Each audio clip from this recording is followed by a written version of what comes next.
Jemaat yang dikasihi Tuhan, selamat berjumpa. Paskah buat saya mempunyai arti yang luar biasa.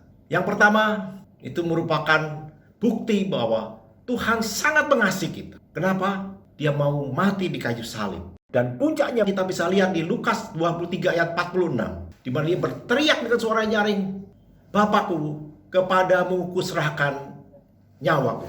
Dan di Yohanes 19 ayat 30 dia berkata, "Sudah selesai." Kemudian dia mati. Dia mengorbankan nyawanya buat kita, buat saya.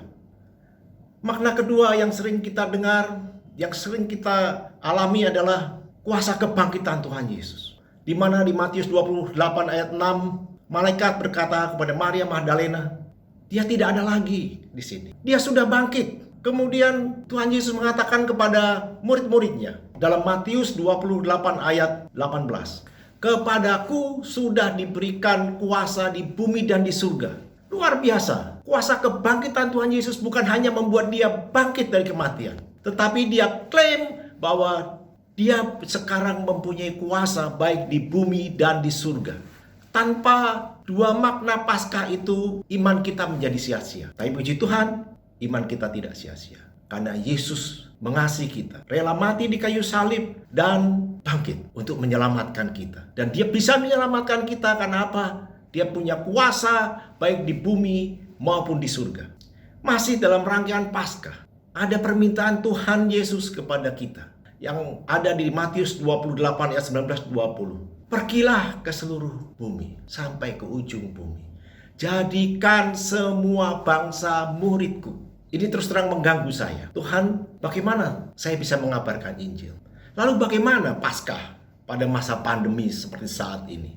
Paskah tetap Paskah. Paskah tetap mempunyai makna yang sama. Kalau biasanya kita sibuk dengan acara-acara dan ibadah Paskah, rangkaian ibadah Paskah, kali ini tidak bisa lagi seperti itu. Pandemi membuat kita tidak bisa datang ke gereja, tidak boleh berkumpul, tidak bisa bersukacita bersama, merayakan kebangkitan Tuhan Yesus. Tetapi yang jelas, pandemi ini membuat kita bisa berefleksi lebih dalam secara pribadi. Pandemi ini membuat kita punya kesempatan yang luar biasa untuk mengabarkan Injil. Kita bisa berbagi pengalaman seperti sekarang ini melalui jaringan internet, melalui YouTube. Kita bisa berkonek melalui Zoom dan sebagainya. Luar biasa. Sesuatu yang tidak terpikirkan pada waktu itu. Alangkah baiknya kalau kita menggunakan kesempatan ini untuk bersama-sama kita berbagi pengalaman kita berbagi kesaksian kita saling menguatkan satu dengan yang lain. Kalau selama ini kita selalu menerima firman Tuhan dari pendeta, hamba Tuhan, evangelis, ini saatnya kita jemaat Tuhan juga bergerak, kita berbagi sukacita kita, pengalaman kita bersama Tuhan, kuasa Tuhan melalui renungan-renungan dan refleksi Paskah ini. Jadi masa pandemi ini jangan membuat kita tambah mundur. Jangan buat Paskah itu sia-sia. Jangan buat kematian Tuhan Yesus sia-sia. Jangan membuat kemenangan Kristus itu sia-sia.